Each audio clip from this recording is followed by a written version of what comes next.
Your standing leg is the queen, and she definitely leads the body. So let's figure out some instantly usable tips to help you hold your turnout on your standing leg.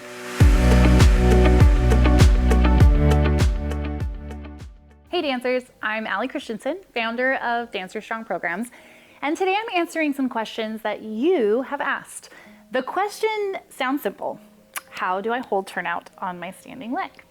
And you might think, well, standing leg is just standing still, and my gesture leg is moving all over the place, so the easy part must be the standing leg. But if you've been practicing for a while, you may have already realized, or maybe I'm gonna burst your bubble, the standing leg may actually be the hardest part of getting your technique better. A strong standing leg sets you up to be stable, flexible, and graceful in your gesture leg. There's a lot of strength required. And while I have plenty of workouts and exercises to help you build it, today I want to give you 5 cues that you can use in your dance class to feel stronger on your standing leg. First is your bar position. If you are too close to the bar or you have your hand too far back placed at the bar, you get this little dinosaur arm where the elbow's tucked in, and it's really hard to activate and engage the whole standing side. Your standing leg is not just to the hip, it comes all the way up into the shoulder girdle. So we want this part, this lat engagement, this core engagement to be there as well. Dinosaur arm doesn't help. So make sure you're far enough away from the bar and also bring your hand forward on the bar. This should be like your second position. Whatever this is for you, that's where the hand goes when I put it down on the bar. And the second part of this is going to be actually using the bar. I don't want the death grip where you lean on it, and if I take away the bar, you're going to topple over. But you started the bar for a reason. We have put ballet together in a actually pretty nice way where we start a little easier, build at the bar, and then go into the center. So go ahead and press down into that bar and feel your armpit and lat engagement as you press down. No death grip, but press down. Stay away from our dinosaur arm, bring it forward, and press down through the bar to help you activate the whole standing leg. Number 2 is using our deep hip stabilizers or our turnout muscles. And I know you're thinking, well, duh, Allie, we're in ballet class, we're trying to use those muscles. But here's the problem I see. A lot of times we'll think of turnout as a position that we just hold in space. And when we do that, we're trying to make this thing that's not actually held and using it.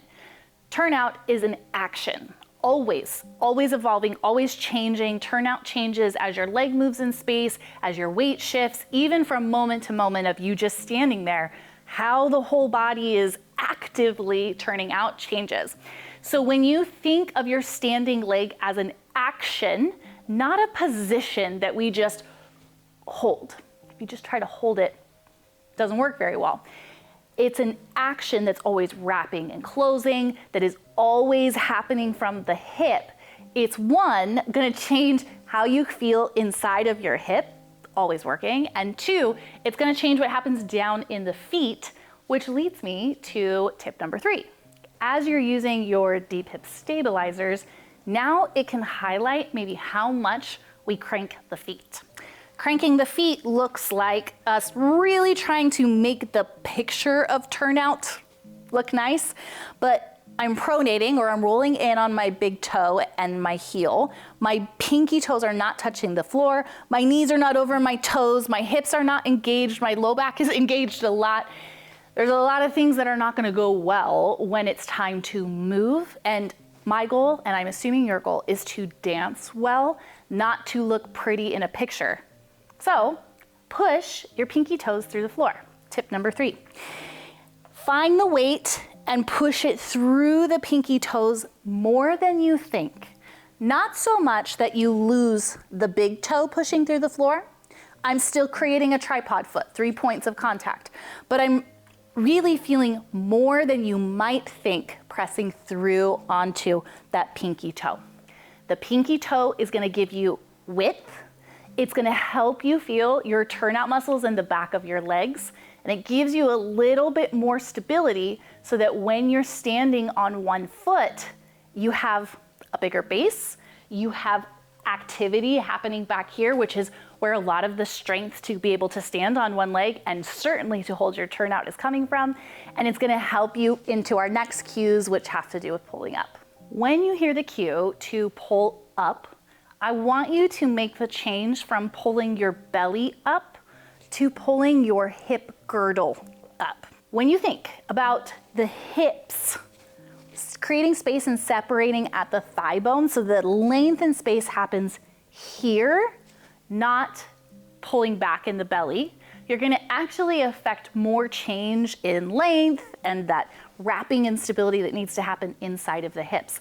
There's a lot of times where I can be sitting in my hip and then pull my belly button up and back, and it hasn't changed my standing leg at all. In fact, I feel more wobbly because I'm not using my core very well.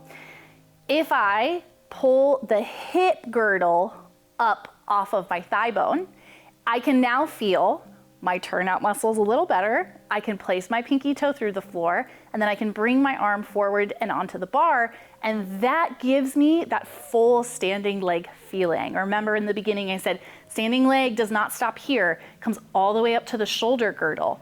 And I want the length, but I also want the wrapping stability. And this is where everything ties together. There's not just one piece to a puzzle. We gotta work everything together, but some of these cues can make a big difference in how you feel your standing leg. And tip number 5 is gonna be your weight shift. Now, I know there's a lot of opinions about where your weight should be. Here's my functional feeling about it. If I shift my weight really far over my big toes, yes, I can pop up and down on my heel. But to do anything else, I have to shift my weight. And more importantly, the way the thigh bone goes into the hip socket and all the muscles are working to support the hip is not optimal for stability or even for more flexibility. So if I want to be able to move my working leg, I think about the hip being over the center of the foot, which does put more weight in my heel, but not so much that my toes pop off. I'm not dancing here. I actually feel equal weight in my foot. I'm able to push through my pinky toe, which supports my turnout muscles. And you see where all these tips are going.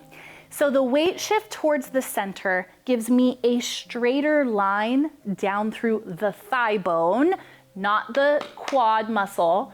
If I imagine without muscles, those bones are gonna be more stacked and able to make a straight line. That's what we're going for. And when you figure this spot out, it might feel a little different, especially if you've been hanging out over your toes a lot.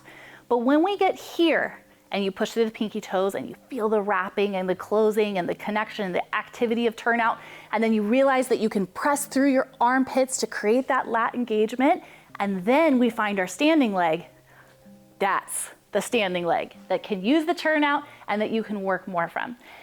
Now, as you're going, maybe you remember at the very beginning and I said, I think that standing leg is the hardest aspect. It happens all the time. It's an action. It's continuously going. This is why. When you put all these pieces together, standing leg is a lot, but it gives so much freedom in other aspects. These 5 cues can be practiced in any ballet class or in your kitchens. But remember that long-term change comes from strength and stability, which comes from consistent training. So if you're ready for guidance or you want to see real change in your technique, check out my Dancer Strong programs below in the link. You'll be joining a community of adult dancers making lasting improvements through easy to follow workouts that are effective. Make sure you're following my channel, Align Fitness by Allie, for more tips and exercises. And if this video was helpful, give it a thumbs up. I'd love to hear in the comments what your favorite tip was down below. I'll see you next time.